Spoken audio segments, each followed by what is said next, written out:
Minister Anand, members of Parliament, members of the Congressional Delegation, distinguished officers, ladies and gentlemen, colleagues and friends. My name is Peter Van Praagh, and on behalf of the HFX Board of Directors and everyone who worked tirelessly to make this event possible, welcome to the 2021 Halifax International Security Forum in person.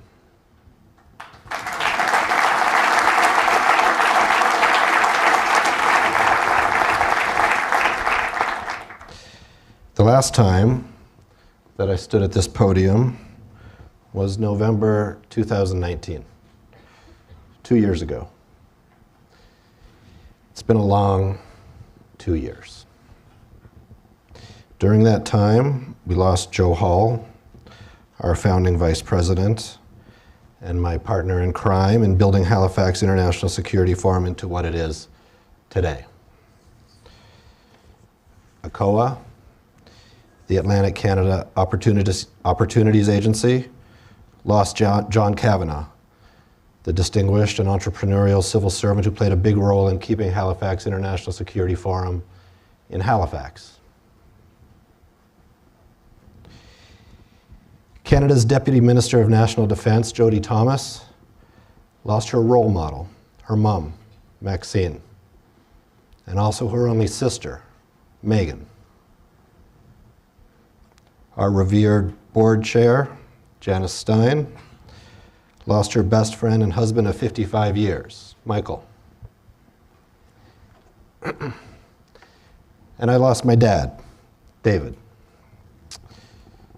It's been a long 2 years, and we've all lost something. Some of us have lost people. Some of us have lost time with the people we cherish most in this world. Some of us have lost jobs and incomes and opportunities. Some of us have lost elections and lost power and influence. Some of us lost perspective. We've all lost something valuable, and it weighs heavy. It is altogether fitting and proper to acknowledge the weight of the past 2 years. Since the first time we met here in November 2009, I've considered the Halifax agenda to be like an LP, looking back at the past year and forecasting ahead to the next year with an optimistic arc. This year is different. Before we emerge from this dark period with any credibility, we have to look back, to reflect with honesty. The 20-year anniversary of 9/11 gives us that opportunity. It gives us that responsibility, that duty. The decisions made in the immediate aftermath of 9/11, the Great Recession, our reaction to the Arab Spring and the Syrian Civil War, the surge of refugees more than at any time in human history, the successful rise of populist politics, the higher than necessary death toll from coronavirus, Hong Kong losing its freedoms, January 6th and its wake, climate change disasters, and our withdrawal from Afghanistan. This weekend, we will reflect on how we got here. It is too important not to. And at the same time, there are too many challenges before us to let reflection become unending navel-gazing. We will look ahead to the threats to our democracies, both external and homegrown. We will ask Americans and non-Americans alike what responsible internationalist American leadership should look like at this time. We will search the post-COP26 environment for urgent solutions for our planet. And we will explore how the neoliberal international order left millions of people behind, and how interruptions caused by coronavirus might lead to new opportunities to mend it.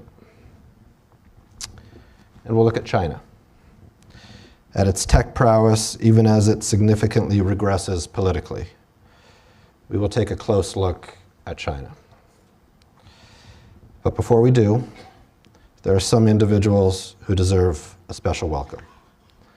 The Honorable Anita Anand Canada's brand new Minister of National Defence. Welcome.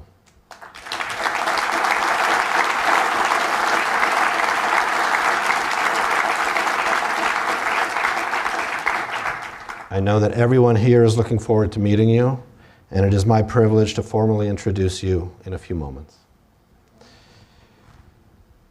Senator Shaheen, thank you for rounding up some of your closest friends and bringing them with you to Halifax this weekend.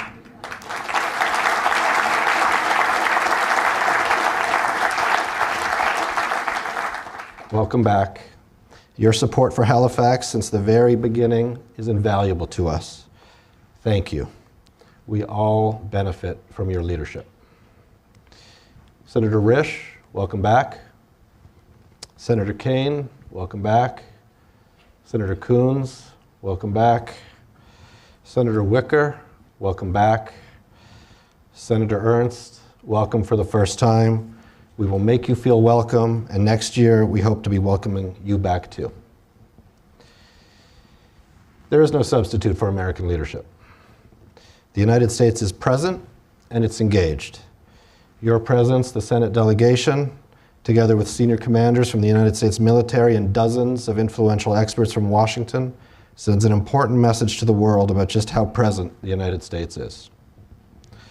With us this weekend for the first time is President Vjosa Osmani-Sadrio of Kosovo and former Prime Minister of Australia, Malcolm Turnbull. Welcome.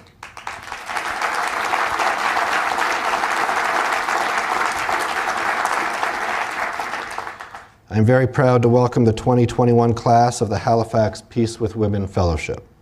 Senior officers from Australia, New Zealand, Lithuania, North Macedonia, Portugal, Sweden, the Netherlands, Turkey, France, the UK, the US, and Canada are all concluding their 3-week study tour with us at the forum this weekend.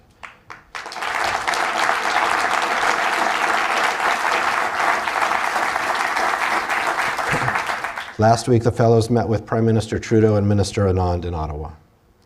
Members of the 2018 and the 2019 class of the fellowship joins us here this weekend as well.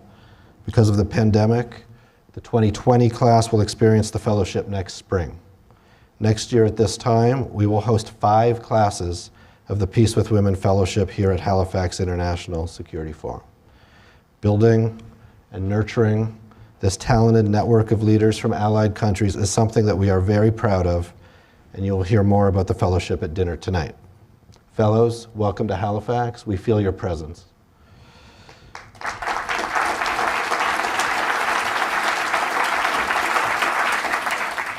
And now, a few words about China. Back in 2019, a different era, we held a series of meetings in London intended to address what the group there viewed as the world's most pressing challenges. Conversations didn't start off dedicated to addressing issues related to China, but China is what this dinner series became about. And I am grateful to Baroness Neville-Jones for hosting us at the House of Lords that year. Thank you, Pauline, and thank you for being present. There she is.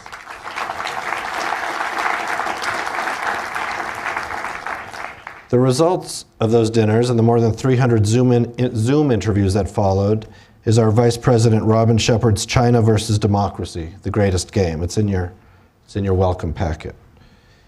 We released this handbook for democracies at our virtual forum last November, and we were re-releasing it this weekend. It is every bit as relevant today as it was when it was first published. It forms the basis of our hashtag Stand Together on China social media campaign that you will also hear more about during the weekend. Next spring, HFX is expanding its mission to strengthen strategic cooperation to East Asia. HFX Taipei will be our first major event outside of Halifax, and we look forward to welcoming many of you there. When we released the Handbook for Democracies last November, China had been holding 2 Canadians hostage for years, the 2 Michaels, Michael Kovrig and Michael Spavor. I am delighted to welcome Michael Kovrig to Halifax International Security Forum this weekend. Michael, welcome home.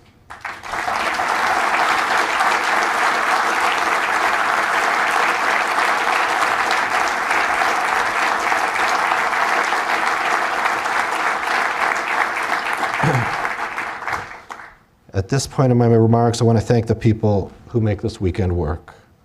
The true secret of our success is this gorgeous venue and the warmth of the people who work here. We also have many local volunteers from the community. They are identifiable by their white lanyards, and I know they're looking forward to helping you. I want to thank Club HFX, the group of pro-democracy businesses that most generously supports our work. Nancy Southern, Calgary-based ATCO Group Chairman and CEO, welcome back.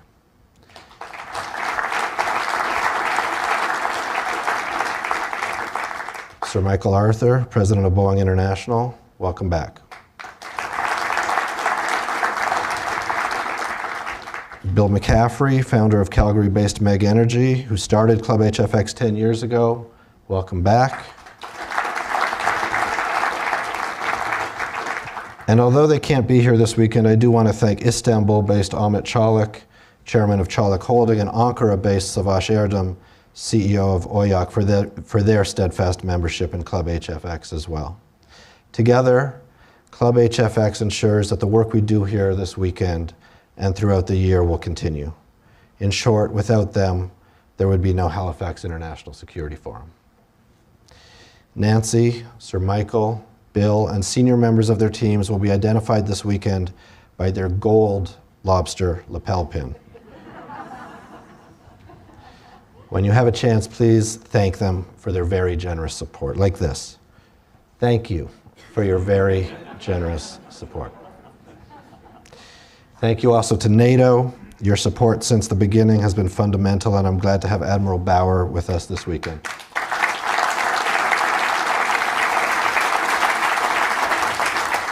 Thank you, Ipsos, for your generous cooperation. Thank you, Politico and Foreign Affairs Magazine, our media partners. Thank you to CAE, Strider, MDA, AWS, General Atomics, Maritime Launch, and the Konrad Adenauer Stiftung for your very significant support.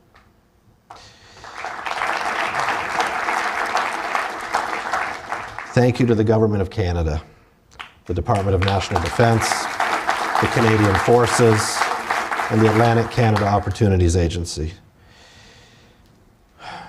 Your agencies have believed in what we do since the beginning, and we are very grateful. Chuck Maillet, Vice President of ACOA, thank you. Deputy Minister of Defense, Jody Thomas, thank you. General Eyre, Chief of Canada's Defense Staff, thank you for your confidence in us too. Thank you for being present.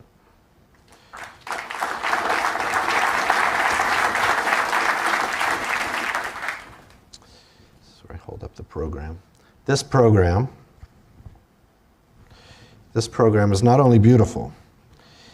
In this program, you will find short opinion pieces by distinguished authors, many of whom join us this weekend. They set the stage for the plenary panels. Please take time to read them.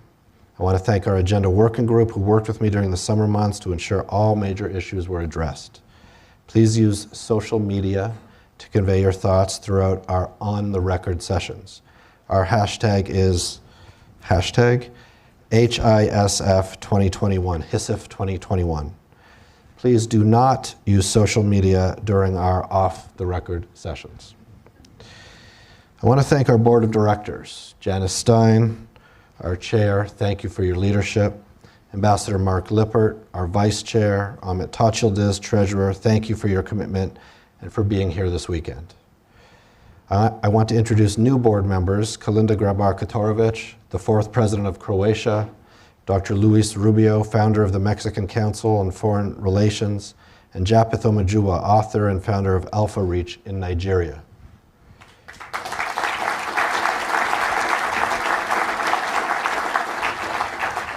Each of these leaders has been committed to the forum's work for years, and I am so proud to have such a strong board of directors.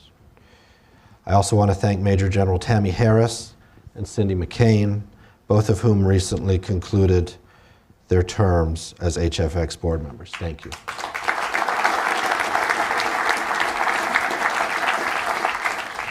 Tomorrow morning, we are so proud that Cindy McCain will honor the Afghan Female Tactical Platoon with the 4th Annual John McCain Prize for Leadership in Public Service.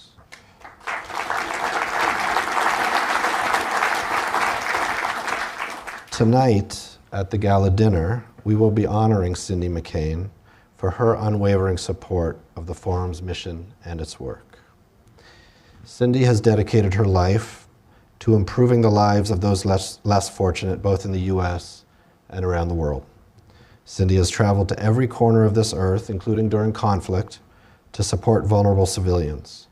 She's a tireless humanitarian, and working with her while she was on our board of directors was an honor and the most rewarding signal we could have that Halifax International Securities Forum's work is having an impact. Cindy, thank you.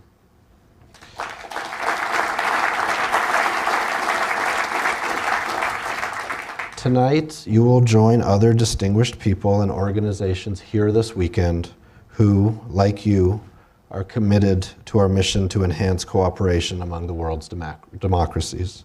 They include the Canadian Forces, Nancy Southern, Senator Shaheen, NATO, Senator Kaine, Peter MacKay, Bill McCaffrey, and Senator John McCain.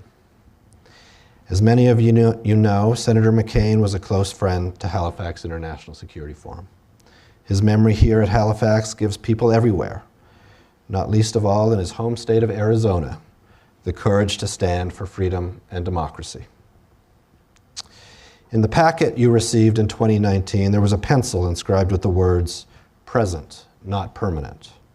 It was our reminder not to take our freedoms for granted. They must be cherished, and they must be protected. Keeping our way of life permanent requires all of us to show up, to be present. The message on this year's pencil is both larger and more direct. It's a call to action. Be present so that what we hold dear will have its best chance of being permanent. It's been a long 2 years. The world has changed. We've changed. We've all lost something, and it weighs heavy. But this is Canada. This is the United States of America. This is the global community of democracies, and together we've carried much heavier loads. And we are meeting in person, in Halifax. We are not going to lose confidence as we make up for lost time. Thank you.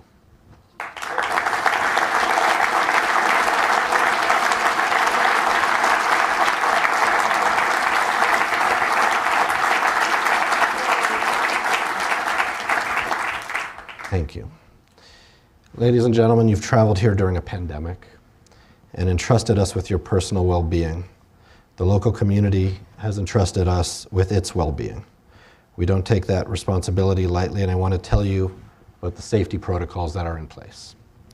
Everyone you meet, participants, staff, volunteers, hotel servers, restaurant servers, everyone is fully vaccinated.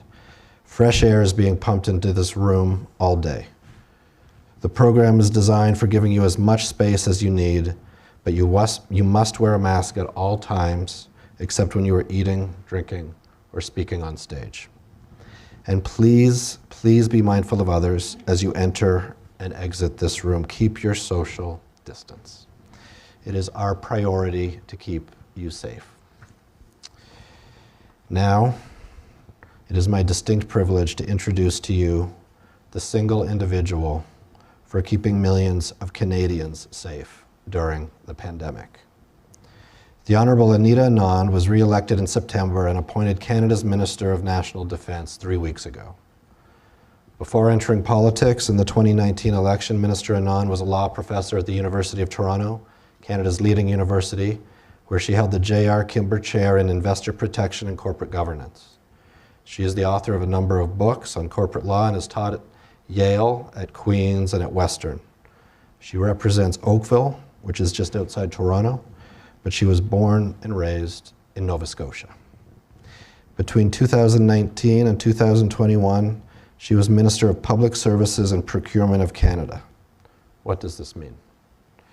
It means that A, she has experience in procurement.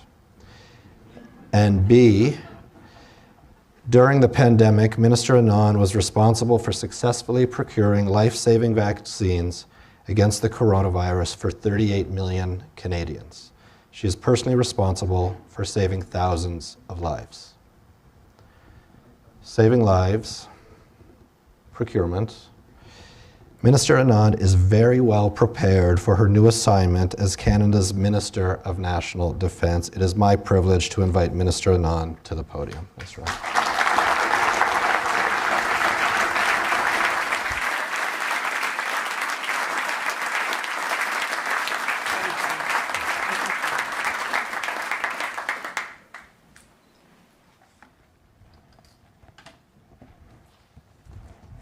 Thank you so much, Peter, for that very warm introduction. And just before I start my prepared remarks, let me just say that I've taught university students for 25 years.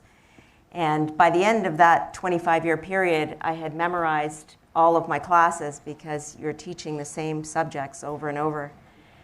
So it's difficult for me to come up here with 25 sheets of paper that I'm going to have to refer to, but I will do my best to keep you engaged. And on that note, let me begin. Distinguished delegates, Acting Chief of the Defense Staff General Wayne Eyre, Deputy Minister of National Defense Jody Thomas, honored guests, U.S. co-delegation, friends from near and far, welcome to Nova Scotia, welcome to my home, welcome to Canada, and welcome to the 13th Halifax International Security Forum. It is wonderful to have you here with us.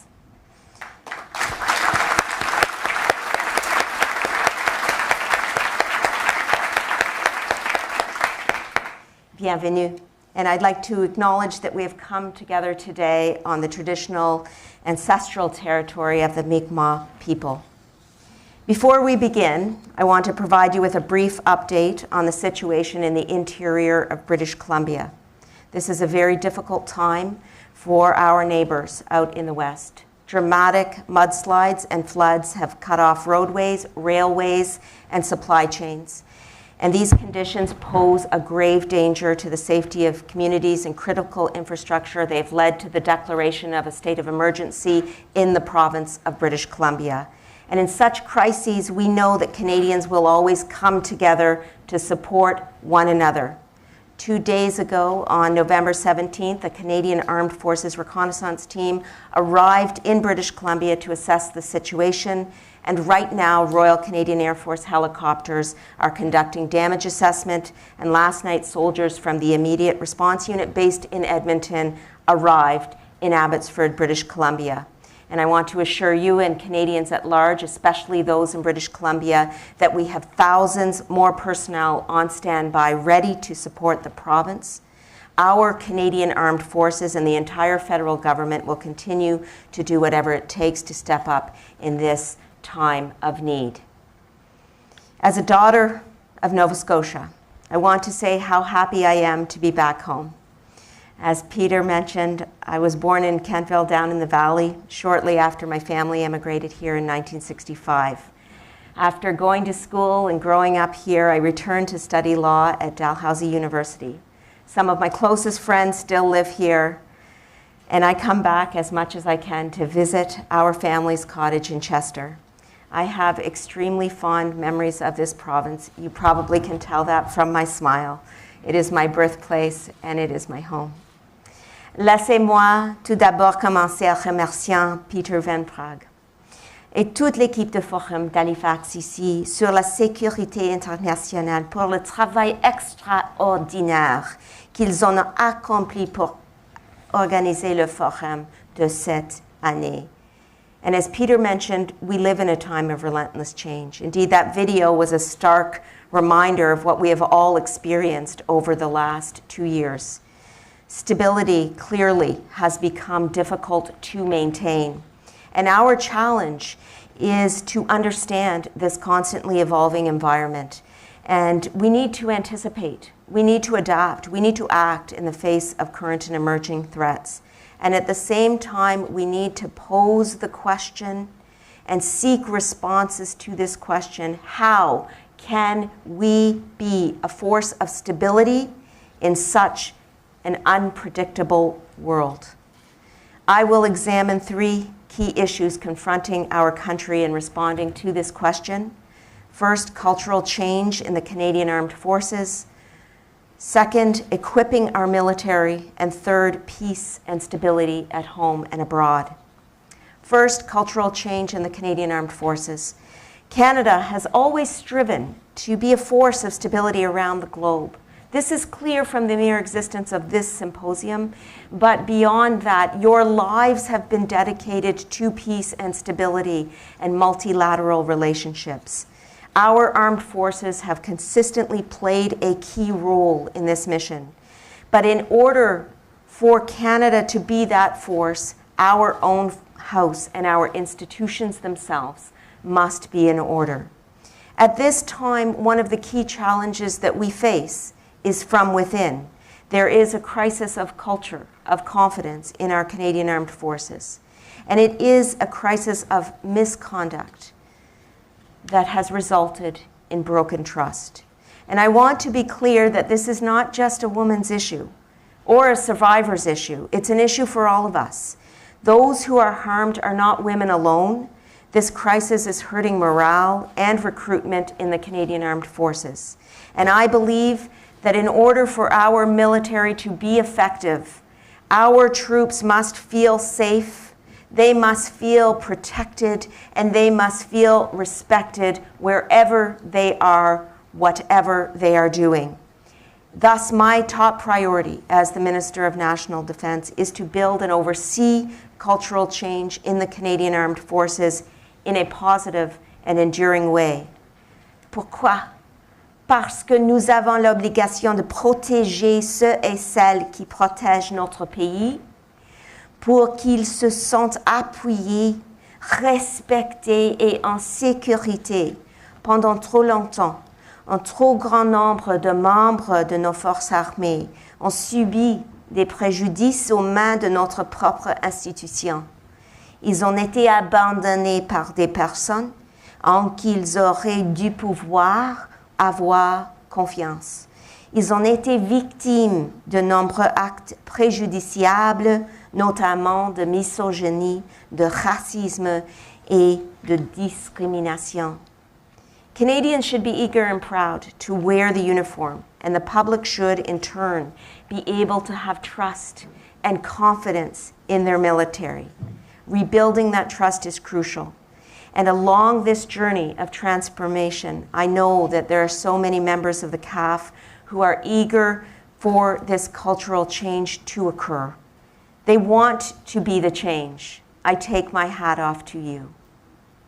We have a long road ahead of us to ensure justice and accountability for everyone who has been harmed, and to make sure every member of the Canadian Armed Forces feels safe, protected, and respected.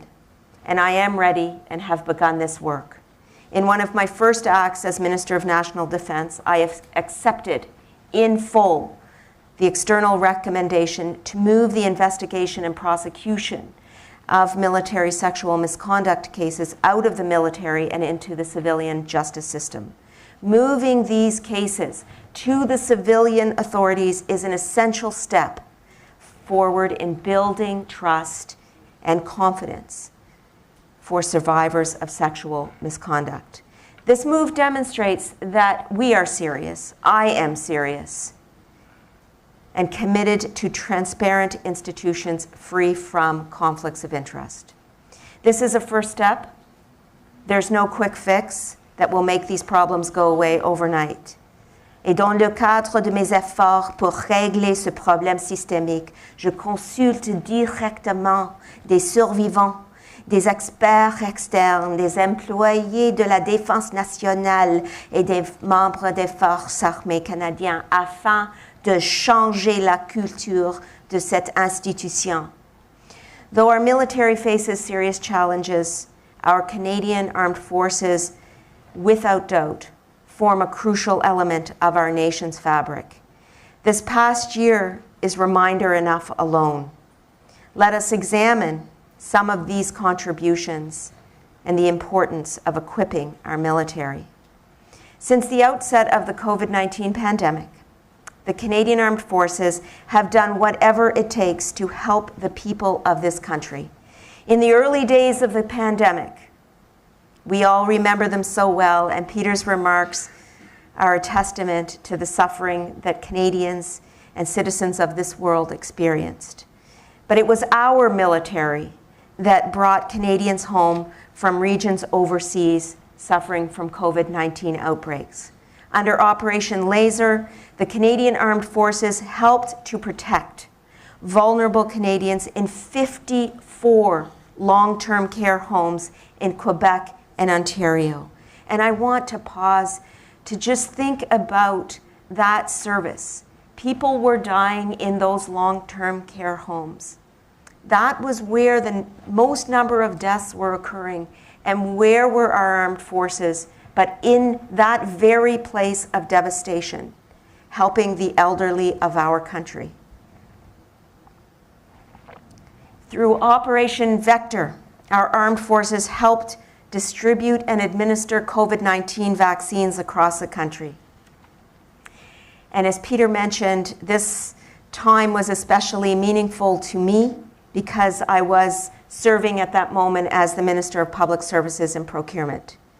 And my every day was spent working to ensure that the vaccine contracts that we executed in August 2020 ensured that deliveries were made to our country, to our shores.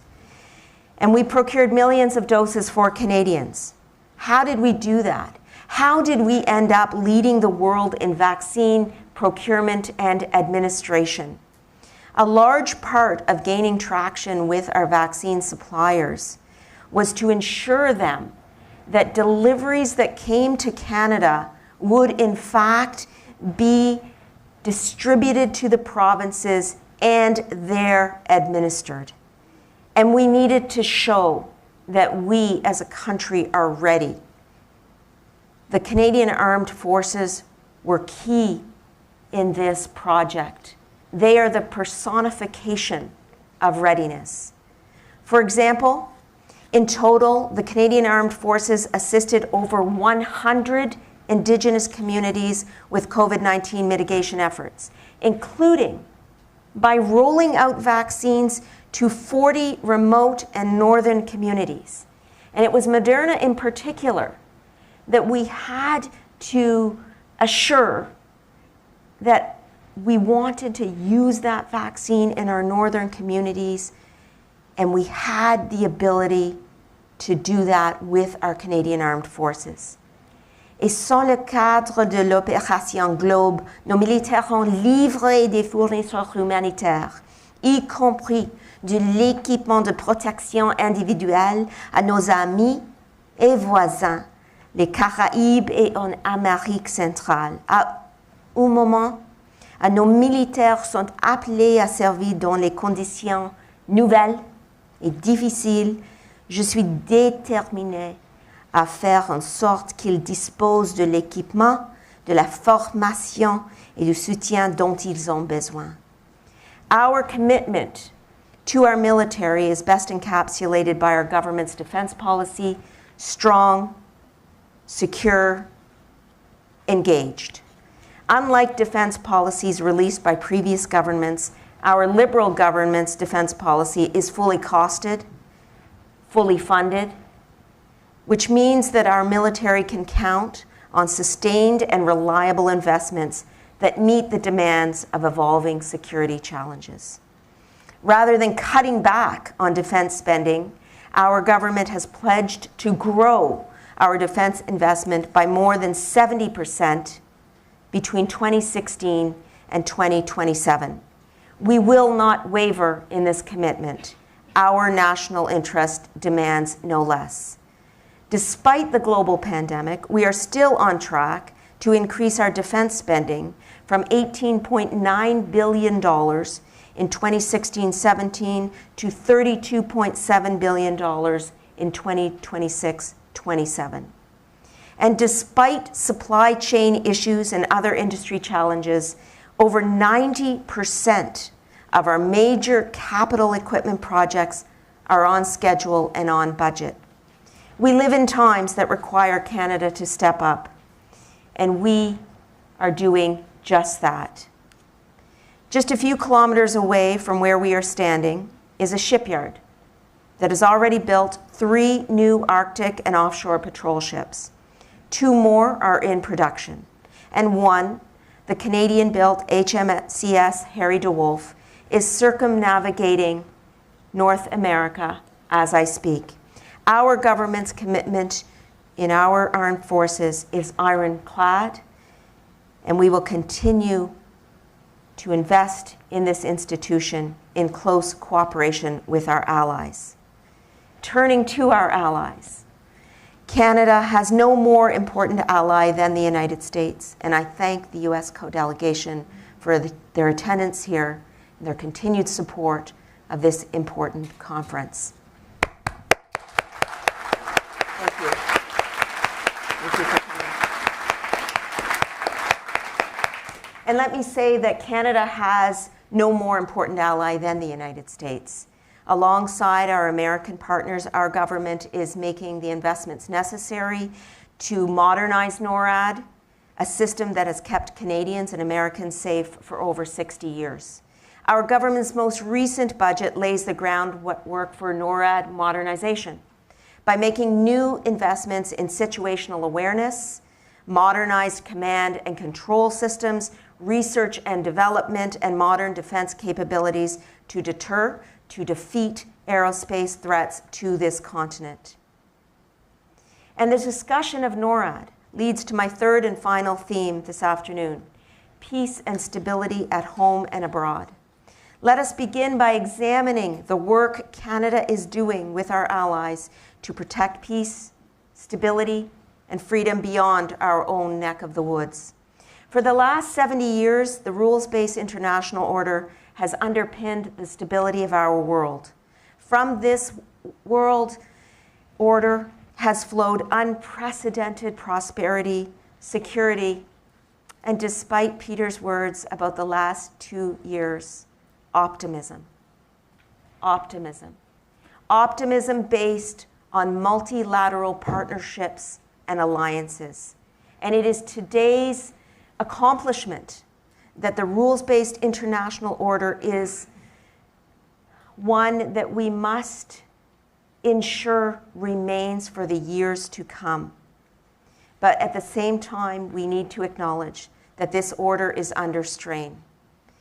It is under strain from countries that think that might makes right, and from authoritarian states that are exhibiting reckless behavior.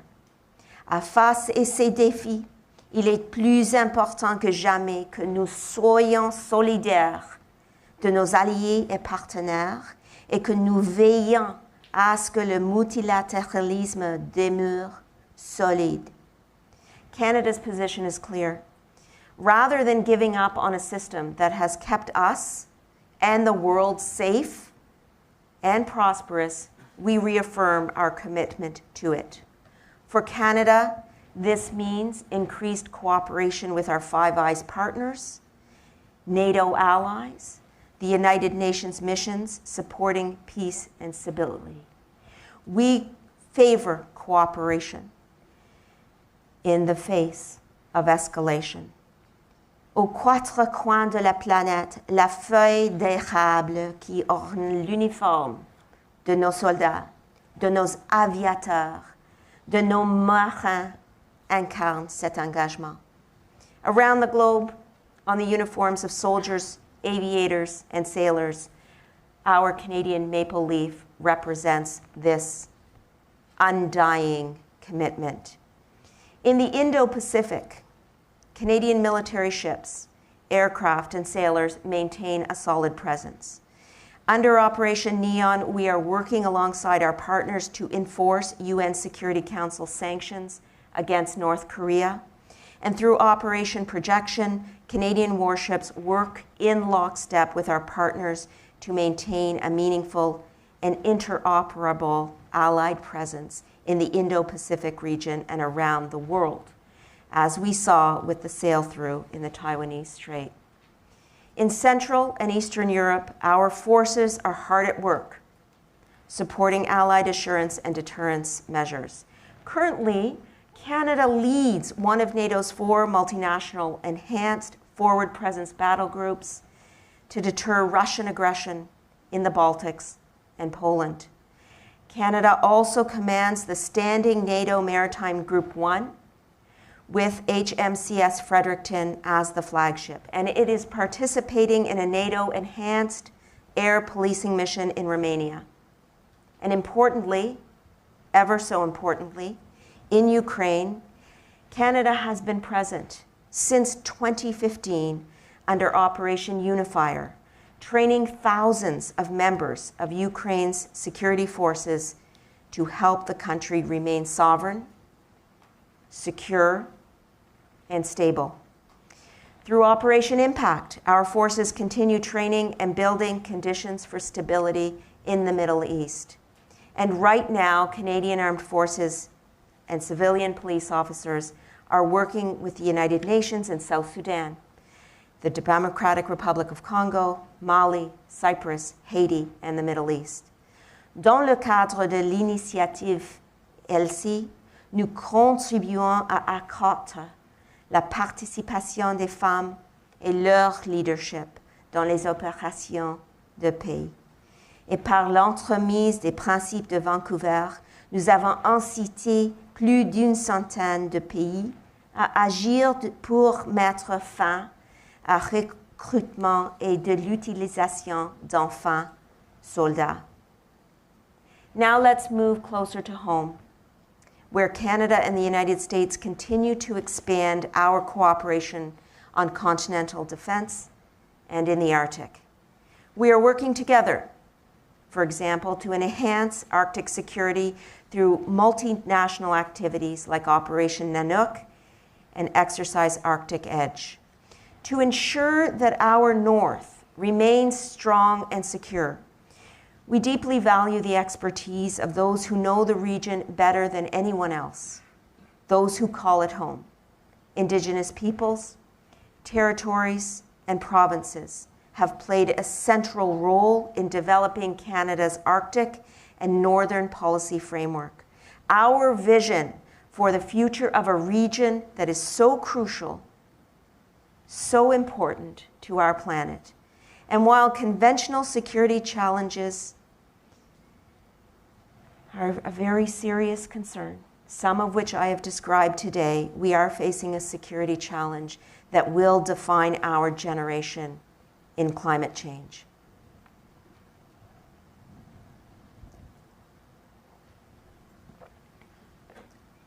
More and more, our military is being called upon to support communities during natural disasters like floods, like fires, like ice storms.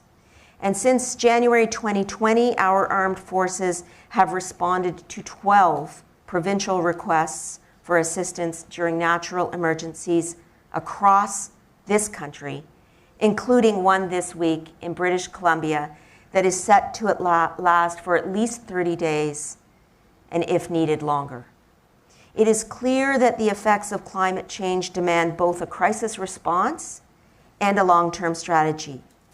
Et pour surmonter les défis posés par les changements climatiques, nous devons investir dans l'équipement et les infrastructures de demain afin que nos forces armées puissent continuer de mener leur mission avec succès. C'est important, sans doute. All of us must move climate security to the top of our priority lists. This is why at the NATO summit this summer, Prime Minister Trudeau announced Canada's intent to host a NATO Centre of Excellence on Climate and Security. Our way of life, not just in Canada but around the world, depends on preserving the only home we collectively occupy. And as with environmental challenges, threats in cyberspace cannot be resolved by one country alone. Around the world, countries are feeling the impacts of malicious cyber activities. Cybersecurity is a priority for Canada and is a priority for me personally. Our defense policy, Strong, Secure, Engaged, recognizes that defending cyberspace is essential to protecting our people and protecting our interests. Cyberspace is an increasingly complex and contested threat in our global environment. Disinformation campaigns, intellectual property theft, malicious actions against critical infrastructure often occur just below the threshold of conflict, blurring the line between military and civilian activities. Et dans ce contexte compliqué, nous avons donc besoin de réponses collectives coordonnées afin de préserver le cyberespace en tant qu'espace ouvert, fiable et sûr. This is why Canada has a clear and transparent legal framework that allows our Communications Security Establishment, which is our national cryptologic agency, to disrupt foreign threats to Canada in cyberspace. We know that cybersecurity is best achieved by working lockstep with our allies. And this is why this past June, Prime Minister Trudeau highlighted Canada's ongoing commitment of sovereign cyber effects to NATO on a voluntary basis, aiding the resilience of our alliance in the face of cyber threats from our adversaries.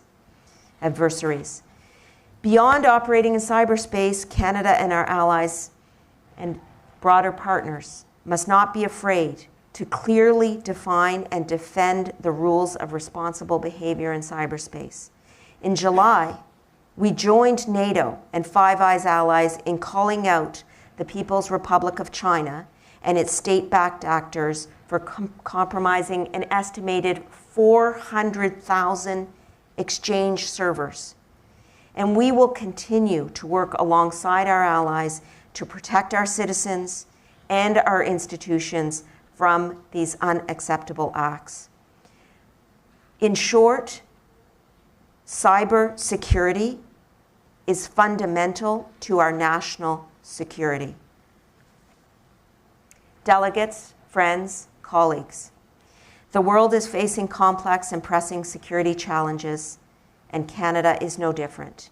My agenda as Canada's new Minister of National Defence is clear.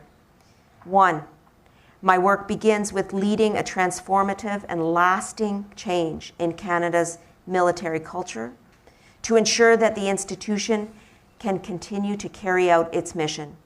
2, my work means that ensuring that our military is equipped for the challenges that it faces every day in executing strong, secure, engaged is top of mind. 3, my work means that we continue to tackle threats here at home and abroad, including cybersecurity, climate change, and acts of aggression from nations that seek to challenge the rules-based international order. My friends, Canada's path forward is clear. We will continue to be a reliable partner to our friends, to our allies, working in support of our highest values, democracy, freedom, and human rights, with the goal of bringing to life our shared vision of a better future. In a world that feels increasingly unpredictable and overwhelming, conferences like the Halifax International Security Forum have never been more valuable. Your work, our conversations together this weekend have never been more valuable. Important conversations await us.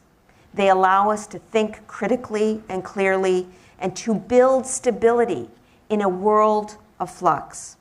I look forward to working with you today and in the days and months ahead along the path to a more stable and a more secure and a more just world.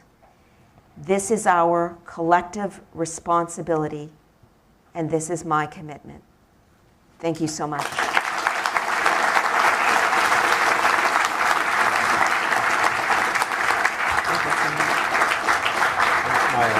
You did great.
Wow.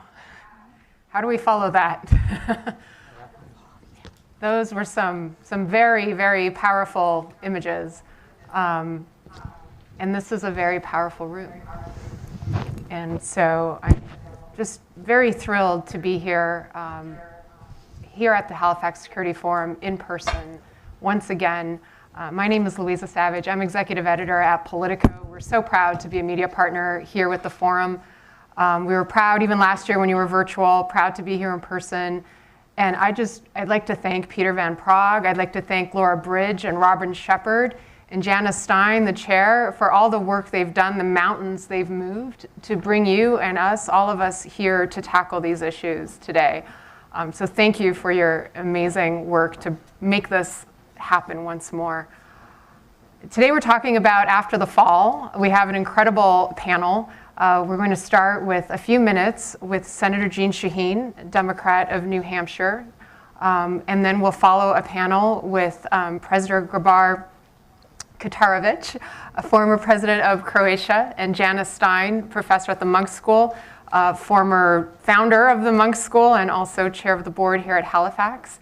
And joining us will also be Sabrina Sadek, who's a former member of parliament from Afghanistan. But first, Senator, talk to me about that moment when you first realized it was true that President Biden was in fact going to pull out from Afghanistan. Well, as you point out, those were very powerful images, and they sort of tell the story in many ways of how we got to where we are today in terms of the American response to 9/11. And of course, it was a global response. NATO invoked Article 5 for the first time in its history. And as we look at what happened there, we knew we went in to get Osama bin Laden, but we didn't get him right away. And that led to a series of other events that meant that we were very engaged in Afghanistan for many years. I was very disappointed when I heard President Biden's decision, and I said that at the time. Were you surprised? I was, because I thought given what was really it was a surrender to the Taliban by the previous administration. It wasn't really a negotiated peace treaty because we didn't require any conditions on the Taliban for our withdrawal. So what did you think he would do? I thought he would extend our stay, continue to evaluate what was happening in Afghanistan. My last trip to Afghanistan was in 2019, and at that time, it was suggested that we were going to need to leave by the military officials on the ground, that we would need to leave a counterterrorism force in Afghanistan for some period of time. Of course, that was before any peace, in quotes, negotiations began.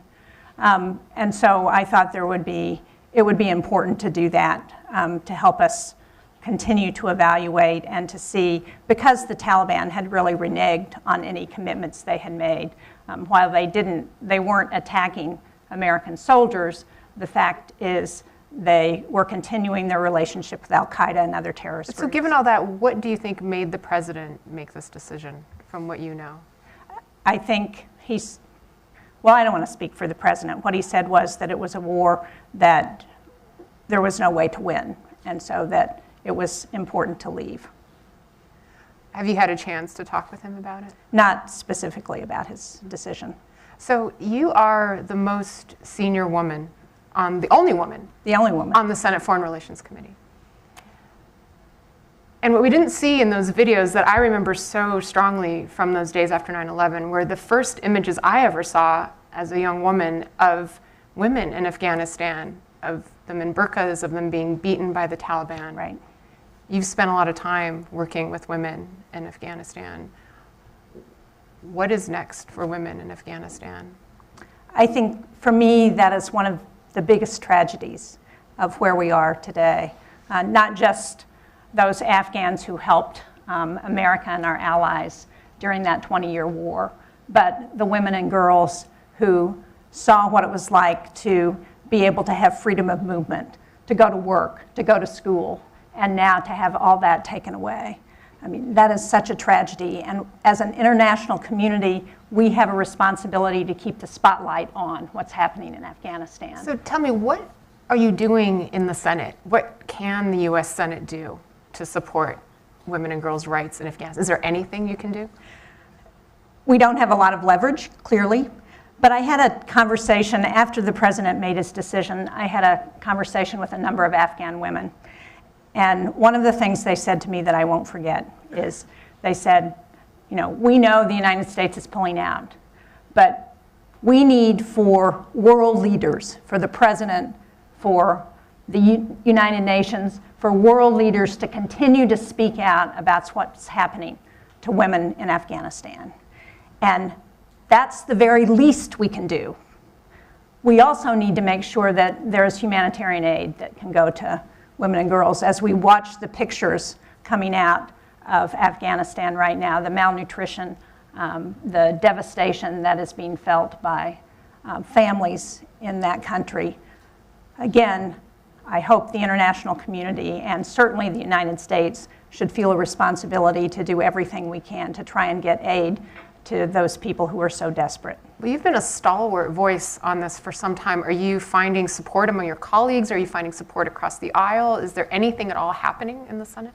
I am. There is bipartisan support. We have a bipartisan delegation here. I would say everybody who's here with that delegation has been strongly in support of doing what we can to address the situation. Again, we don't have a lot of leverage, but we do have a voice in the international community. We do have the ability to control aid. Cindy McCain is here. She is going to be the ambassador who's dealing with our food program in the United States. And so she knows very directly how important this is. And you know, the challenge, as it has been throughout this effort in Afghanistan, is how to balance the politics of the situation with on the ground what's happening to people and to the environment in Afghanistan. And that continues to be a challenge because we don't want to help the Taliban. We don't want to give them money. We don't want to give them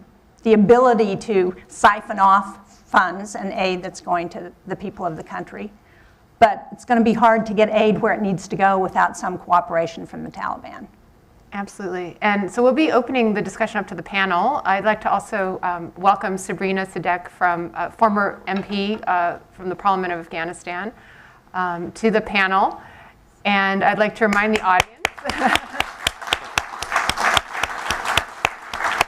Welcome. I'd like to remind the audience that we're asked to keep our masks on when we're not asking a question, but when we turn to questions, feel free to take off your mask to ask your question. And also to follow HFX Forum on Twitter and the hashtag HF2021 if you would like to tweet about the panel.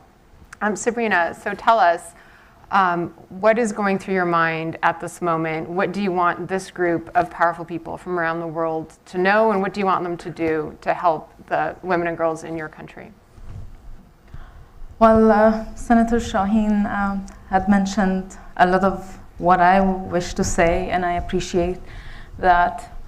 Watching the video increased my heart beating and emotions. So that's number one, that I'm not sure how have I slept for the past 3 months, and how have you done, the world, watching us dying 1,000 times over one life in the world, and watching women and girls not going to school for over 60 days now, and our fate uncertain in the hands of extremism. I feel that we have been sold out to terrorists, the terrorists that are good for us but bad for the rest of the world. And I would like you all to make that voice, be our voice, echo our hopes, the hopes that merely has died now, for the past 20 years, we were wishing that we will try hard to raise our baby democracy, and seeing it fail once, twice, 3 times, 10 times. We were there to build a nation. We were there to see young girls being the president of the country at some point. So these hopes are gone, and we are even below 0 now. So what can we do all is that to make a voice for the Afghan woman and Afghan nation, and also help to regain our strength. We need to take a breath and be able to stand again. We are ready to stand, to fight. We are doing that, but we do need your support this time from outside. Before we used to be inside. It was difficult. It's harder now. When you say support, what are you looking for specifically? Well, I would say that not being silent, pushing for more humanitarian help. At the moment, there is a lot of population of Afghanistan who have no shelter over their head. They are dying of hunger, and the cold winter is on the way, so that's number one. We need to be alive to be able to make the life the way we want and we wish. So that's number one, to continue to support in any way for humanitarian causes, but also make sure your invoice for Afghanistan, if you do have one, if not through your foreign affairs or your political departments, to have a group of Afghans who live in your country, in your region, to listen to them, to see what they are having to say, consult with them here. What do we want? We are a part of that nation. We are in exile now. We want to go back. Make sure that there is a political settlement in Afghanistan so that we can go back into the country and start rebuilding our fate with our own hands this time. So you have seen in the videos, people have chosen to die from the wings of an aircraft rather than dying under the Taliban regime. That's how we choose. So we are strong. We do need your support to stay with us. Don't forget Afghanistan. We have not been done with that country yet. I am hopeful that if not me, my daughter will see a better future, a better life in Afghanistan. She has not seen her grandmother yet. She was born here in Canada. And I was hopeful that one day I will take her there. She'll see her grandparents, her family. I'm afraid to die without seeing this come to reality. So we deserve to live a normal life. That's what we want. We don't want a Western life that now Russia, China, and these people and superpowers in the region are claiming that the majority of people are pro-Taliban. Taliban are strong. Those who were Westernized, they are against them. No, we believe that humanity is the majority. We want a human life in Afghanistan. So our task here on this panel is to also pull back the lens and look at the bigger picture of what this means going forward for US power in the world, for allies, for adversaries. And I wonder, Sabrina, just briefly, what are you seeing from Russia and China in your region now that the US has pulled out? We have been US allies for the past 20 years. We see US fail. Now imagine the rivals, how they see this retreat and irresponsible exit.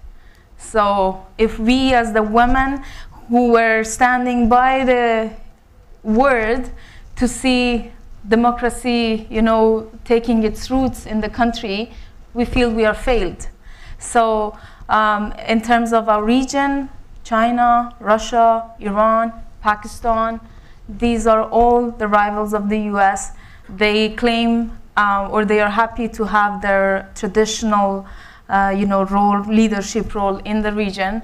But this victory will be short-lived due to the security threats that exist within the borders of Afghanistan that can spill over.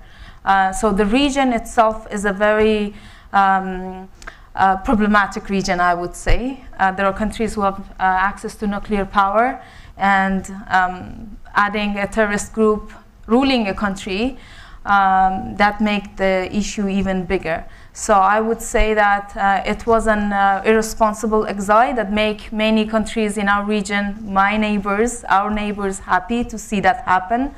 Specifically, China was happy to see. Russia was happy to see what had Russians experienced in the 1989 happening to a superpower who claimed to be the world leader. US. So I believe they see it as a short victory, but they do have their concerns. Russian troops are prepared on the border, and they are ready to stand by if the Taliban make a wrong move. So they do have their concerns, I would say, despite they are happy to see US fail with such a disastrous exit in Afghanistan. I'm going to turn to President Grabar. You've had experience in Afghanistan, you've been there many times. You're also from a region that's had a lot of disruption, and some of that seems to be coming back. What is your perspective now on the role of the United States? Do you have any expectation that if things were to erupt in the Balkans that the US would come back and be there? Or has this pullout from Afghanistan just changed your perception on what to expect from the United States? Well, first of all, what I want to say, and I want to relate to what Sabrina has said, as a woman, as the former president of Croatia, and someone who has worked very closely with Afghanistan, beginning as Minister of Foreign Affairs and then NATO Assistant Secretary General for Public Diplomacy, came back to Afghanistan 3 times as president, not just to visit the troops, but to really reassure the country.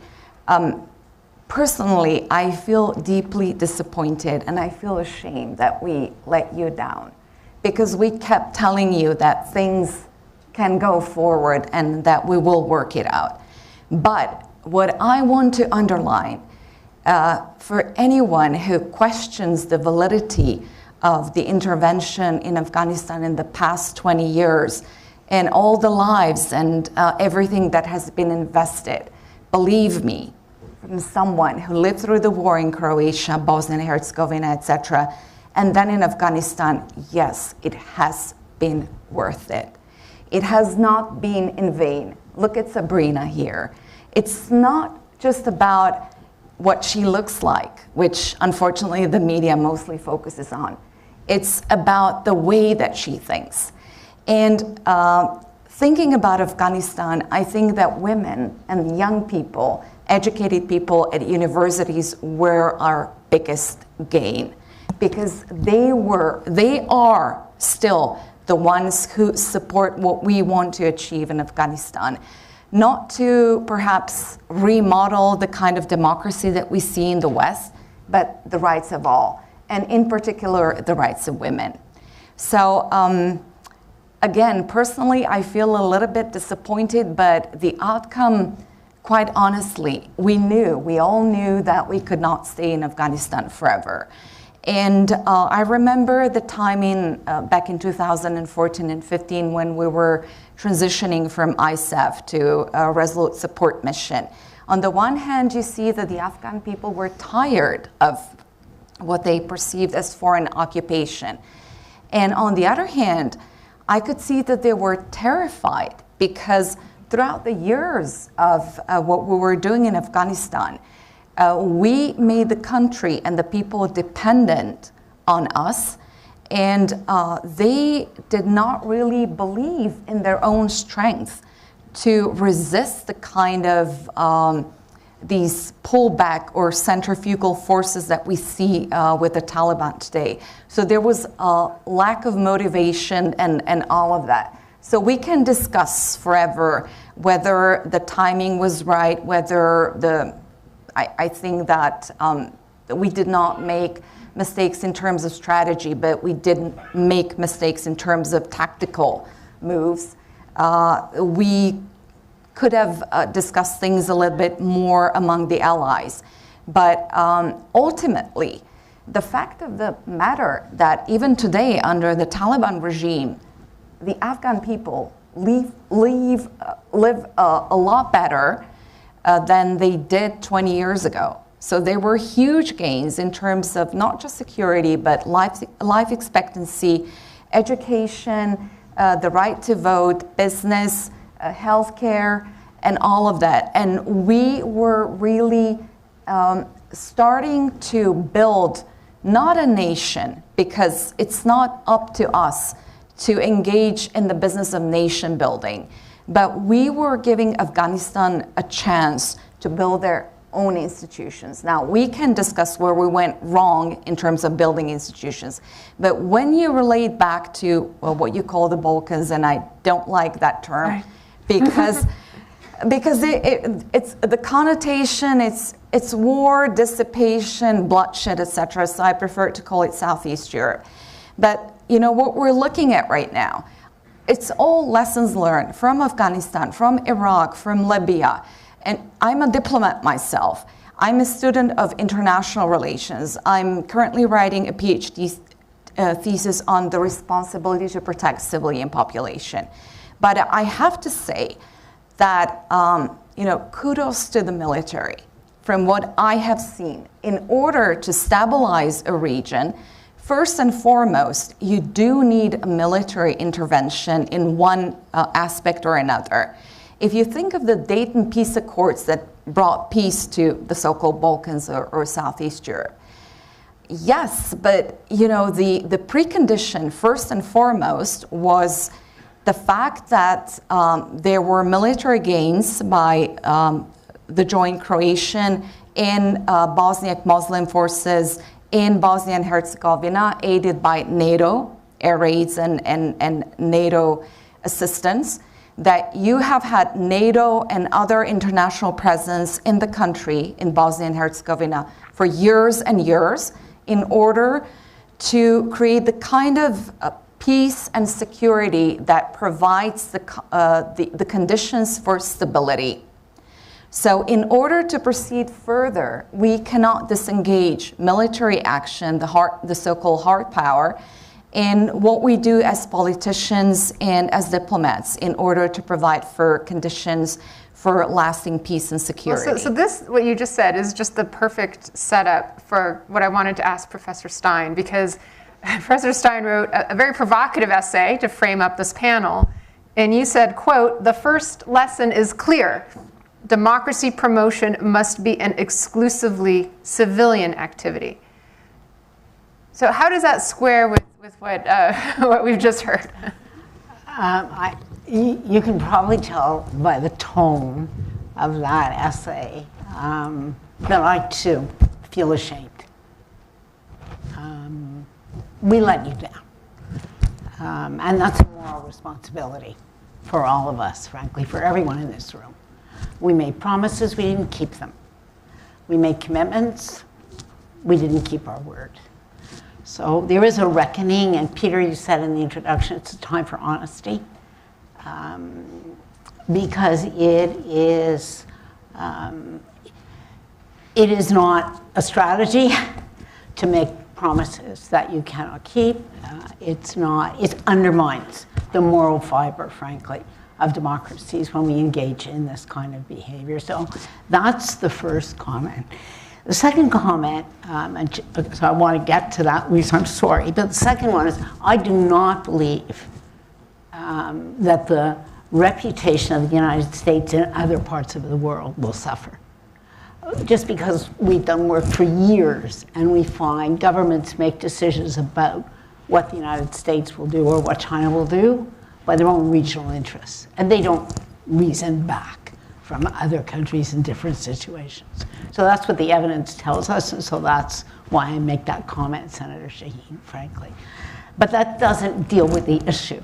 The third is, I think it is unfair to our military to expect our military to engage in democracy promotion. That is not what militaries are designed to do.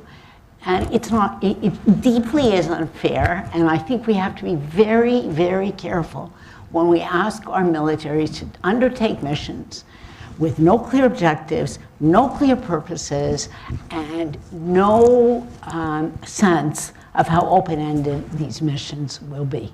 So that's what made me say democracy promotion is fundamentally a civilian activity. And let me say something even more outrageous in this room. Democracy promotion is an Afghan activity. And I think, honestly, when we look back, as I look back at this whole period, the term democracy promotion was a poor framework to help our Afghan friends, particularly women.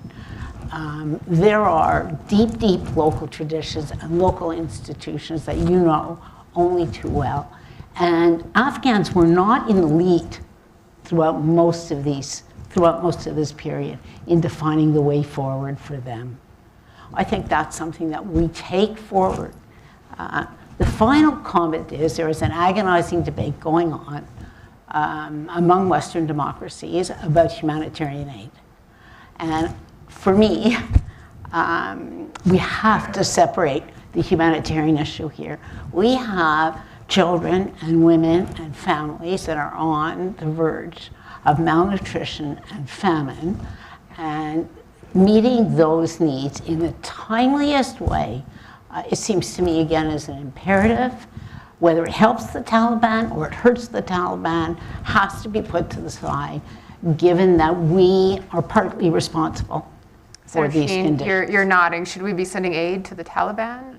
We're not sending it to the Taliban. Well, We're sending it. And that's the challenge, and I tried to express that earlier. I agree we need to get humanitarian aid to the people who need it. The challenge is how do we do that without letting the Taliban siphon off that aid in a way that doesn't allow it to go to the people who need it. And that's the challenge. But that's hard. But we've had those arguments for so many years, right? That the government that we don't like and disapprove of will profit from the aid. But the alternative is terrible consequences for the people involved. Terrible consequences. They will profit, to your point. To some degree. But, you know, the winter is coming in. We can't let the people starve. Our first responsibility right now is first to continue to get people out who work with us and who are deeply compromised now. And, you know, quite honestly, they're under the threat of life for themselves and their family, and their starvation. And we just have to accept the fact that in a society like that, yes, part of them will profit, but we cannot calculate in the sense of letting everyone else starve. I think we need to get the aid right away in and find the ways how we can distribute it in the best way possible. And when we talk about this situation, I think there is still a window of opportunity. And this is where, you know, speaking about the military and the diplomatic service, I've called myself a diplomat. I've been part of my life a politician. However, what I see on the part of the military, when they engage in these operations of stabilization, they do take the point of learning the diplomatic facts and learning about the history and culture and the very specific aspects of a certain community. The constant mistake that we make, and I think that this is a lesson learned from Afghanistan, from Bosnia and Herzegovina, from Kosovo, from everywhere else. Yes, we want to see democracy, but democracy cannot grow overnight. It takes years and years, and we have to take into account the local circumstances. And what I've seen with the military commanders, and I've got to know quite a few of them in Afghanistan, they deeply cared about the circumstances. They were not just military-minded. These were very sophisticated men who knew about strategies, who were taking that diplomatic aspect into account. And I wish that us diplomats, when we negotiate, we knew more about the military aspects so that we're not bluffing in vain, that we know what we're talking about. And so that kind of integrative approach, I think, is the best, because what we've seen in Afghanistan is a silo approach. And I spent a lot of time on the ground. There was ISAF, then there was Resolute Support, then there was the UN, there was the European Union, and we were all doing a little bit of this, a little bit of that. And of course, NATO and the coalition could not engage into institution building. And the issue in Afghanistan was not nation building. As you know, a member of my family said, Afghanistan, unfortunately, still is a country that's defined by borders only, because we've only managed to start to sort of foster this new Afghan identity. And I won't call it elites because the term elites has become a negative one. But young people, women, and all those who see progress, who share their opinion with us on the way forward, this is what we started building.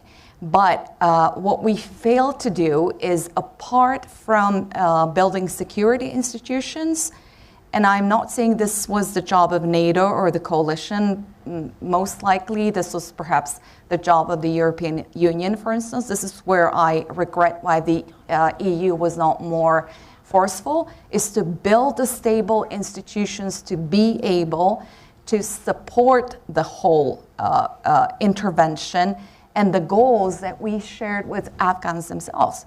You know, what happened on the 15th of August? The president took off. It was democratically elected president, so we could not interfere.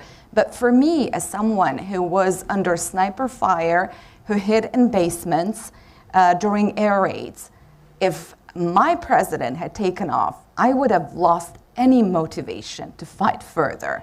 And that It's easy to understand what happened there. Exactly. This is what happened in Afghanistan. There was no internal, not power, but cohesion that would hold it together. Can I make just one more quick comment? And again, you have to weigh in on this. Afghanistan actually had institutions before the Soviet invasion. We don't want, and that's where, again, I want to make that point. It had institutions. It had a monarchy who was very smart and understood that he was the king of Kabul. And he didn't seek to extend his remit through the whole country, and he negotiated in a very sophisticated way with local tribal chiefs who had a very complex system of government. We in the West say there were no institutions in Afghanistan. It's because we can't see them. But they were there.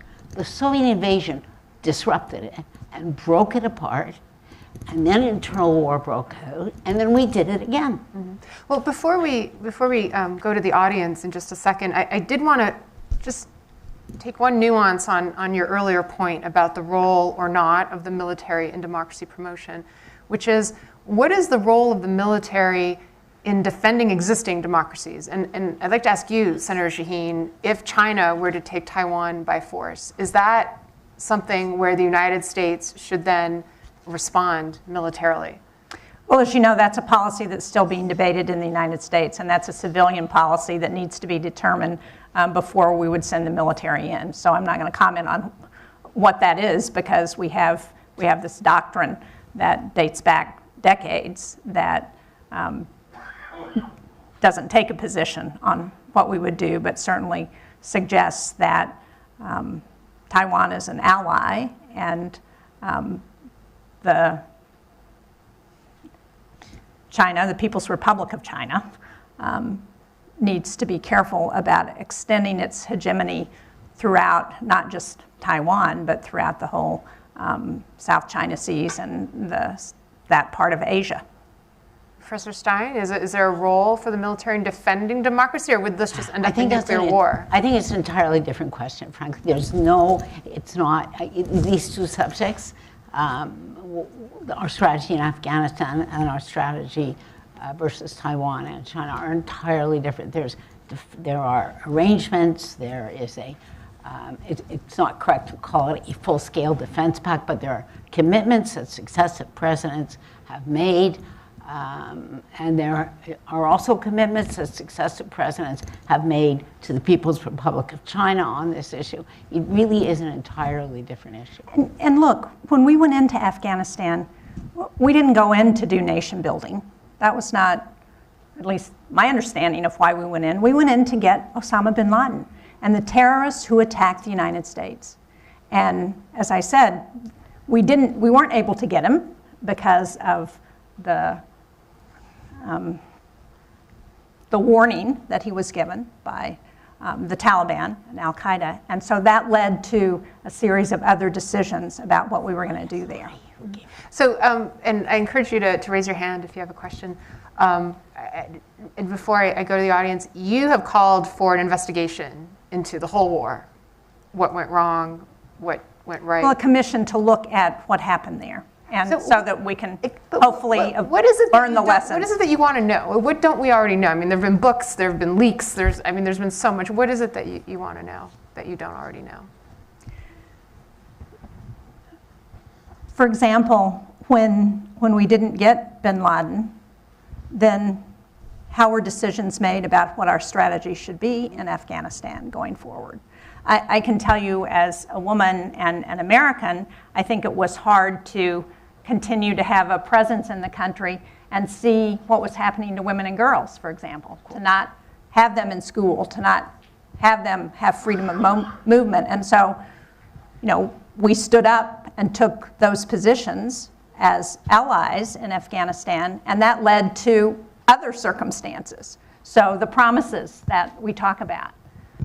So, I think those situations, those decisions are worth re-examining and thinking about what should have happened when we got in, we deposed the Taliban, we didn't get bin Laden, we worked to try and work with the Afghans to write a constitution, and we totally left the Taliban out of the process. Now, I understand why we did that. Politically, it would have been impossible to include the Taliban. But might we have had a different outcome if they had been part of that original government? And do you think that's true?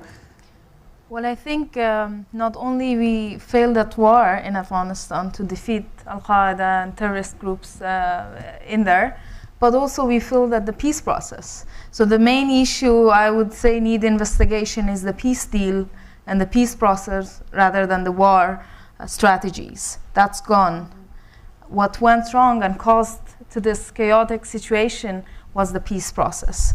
I think there is need to be questions to be answered and clarity of why it went wrong. There need to be guarantees in order to proceed with the peace process and hand over. So before we excluded Taliban, now we excluded, the whole nation. We are taking him out of the country. All the previous, politicians and people in government, they are in exile, and the Taliban are there. So we have to start again, all over again, to do this political settlement negotiations to bring everything together. Otherwise, the same story will, continue. I don't know for how long. So I would say we failed at both war and peace strategies, and we need to look into all of them probably, but more into the current one, into the peace negotiations. That's a good point. I think we had a hand over here. Yes, sir.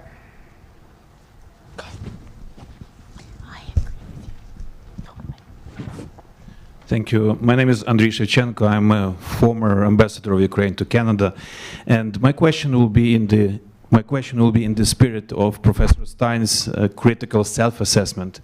If we look across the globe, we see that quite often we make the right decisions too late, and whether it's Afghanistan lost to the Taliban, or Russia testing its space weapons, or Belarus sending immigrants to the EU borders, we see that the free world makes its decision too late or does not make the right decisions at all.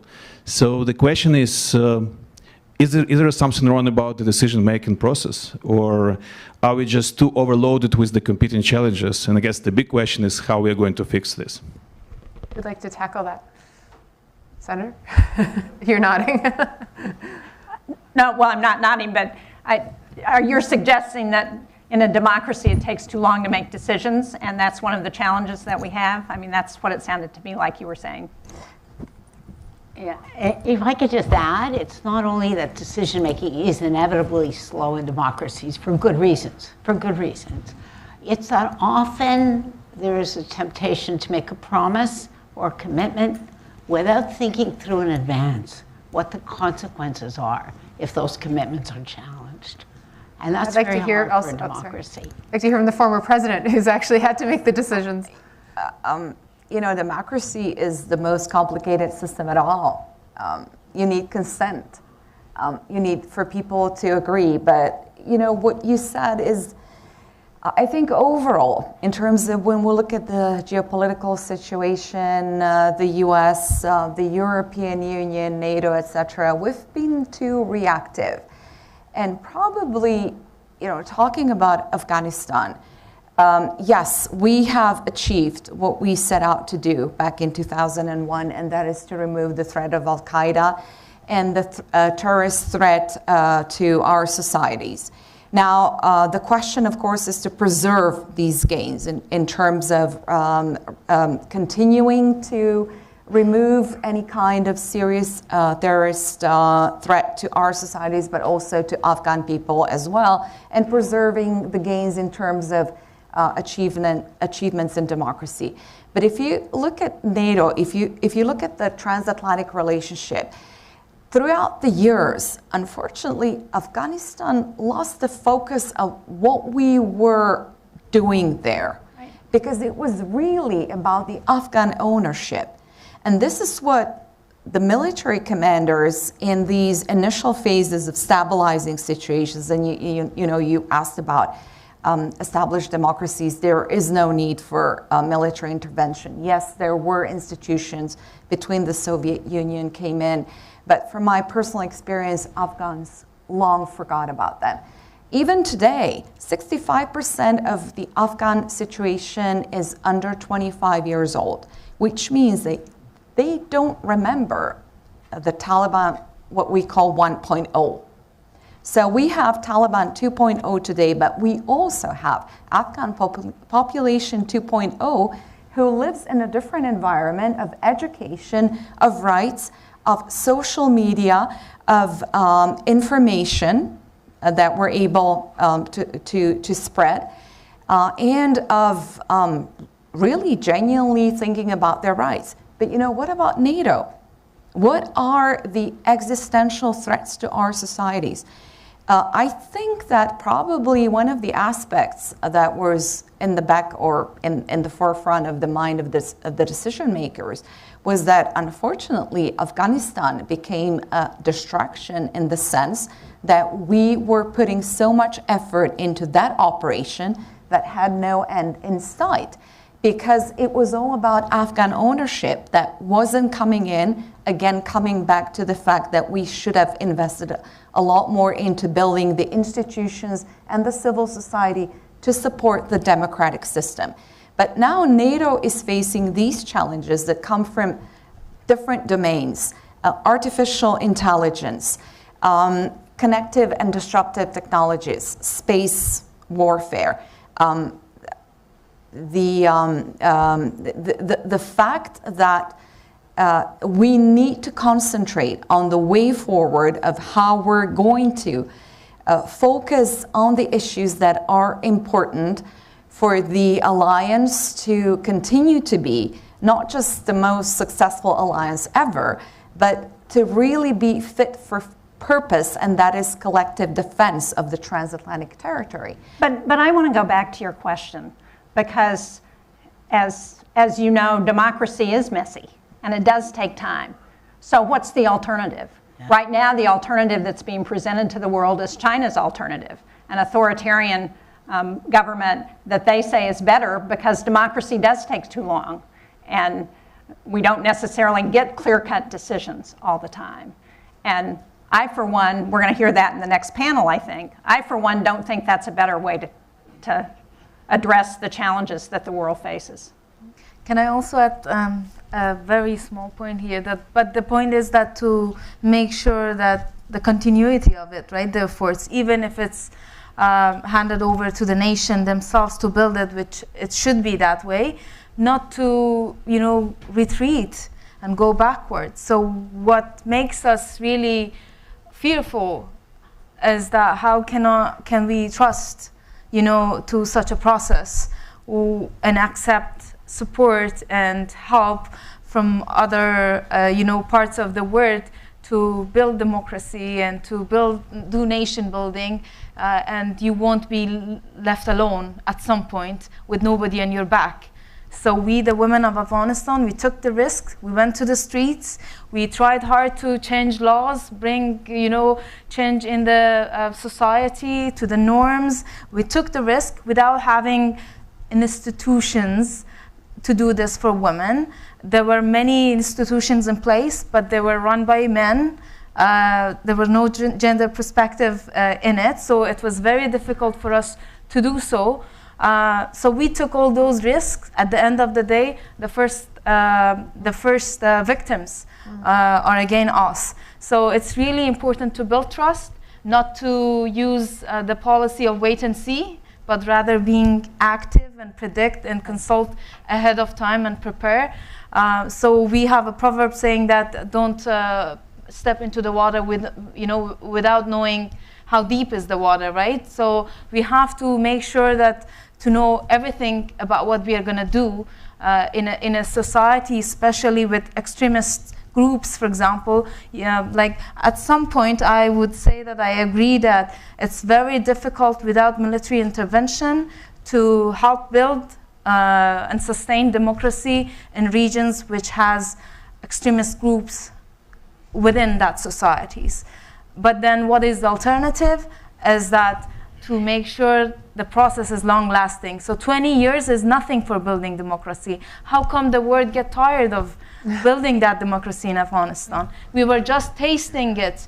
I was 25 when I ran for office in the parliament. I was the youngest member of parliament in 2005.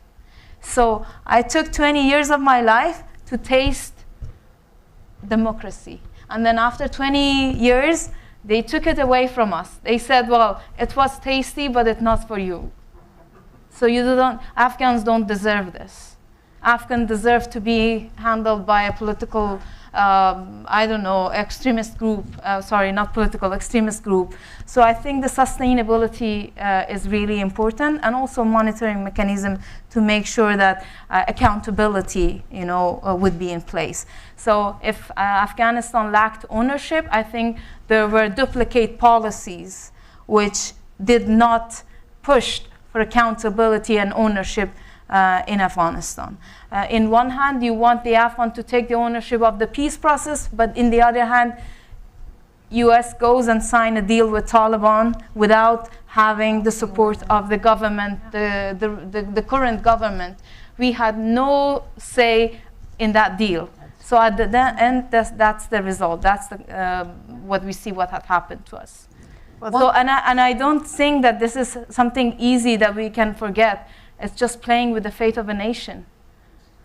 I think it's very hard to forget and forgive what has done the world leaders to Afghan people and Afghan nation. Just helping to evacuate is not enough. That's not the solution. We are even brain draining the country. And it's like these citizens have the right to go and live freely as I choose to live here in Canada. And I'm happy that I'm doing that. At least I have the freedom to speak out, to go to school, to raise my child the way I want. And I wish every Afghan has this right. But I also want to make sure that my roots are not cut out. My family still lives there. And I want to make sure that everybody lives in peace and prosperity. So just one quick point. I have to say this because, for me, it was very emotional, the fall of Kabul and seeing everything that transpired and being so fond of the streets of Kabul and other places of Afghanistan. So I've done a lot of work trying to energize the international community to stand up for the rights of women, because it's not just about gender equality. It's about the fact that I said women and educated young people are our biggest gain, because they support the goals that we were set out to do. But there was so much disappointment because people are just afraid to speak out on behalf of women. So I appeal to empathy, especially President Biden. He is the one who is known as a personality who shares so much empathy to think about women, not just as about 50% of population, but as a driving force to bring Afghanistan forward. And another quick point is the responsibility of countries with Islamic communities, including Croatia. Because I cannot interpret the Holy Quran. It is the Islamic communities that can interpret what the role of women or any individual it is within the Holy Quran. And I think that we should use this window of opportunity that we still have to try to do something to preserve the gains and to give people a chance. I mean, I would myself happily go to Kabul and work with the Taliban, honestly, if I thought that I could make a difference in that sense.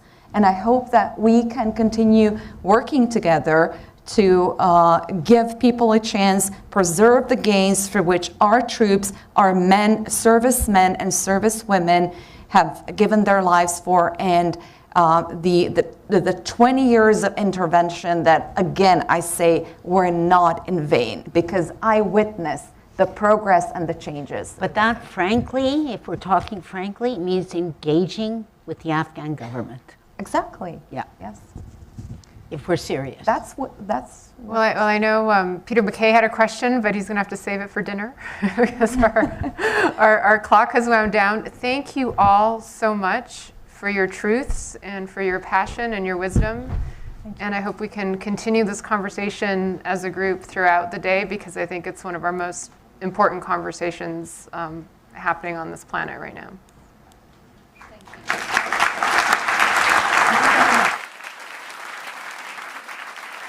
Please enjoy a short break and refreshments in the mezzanine.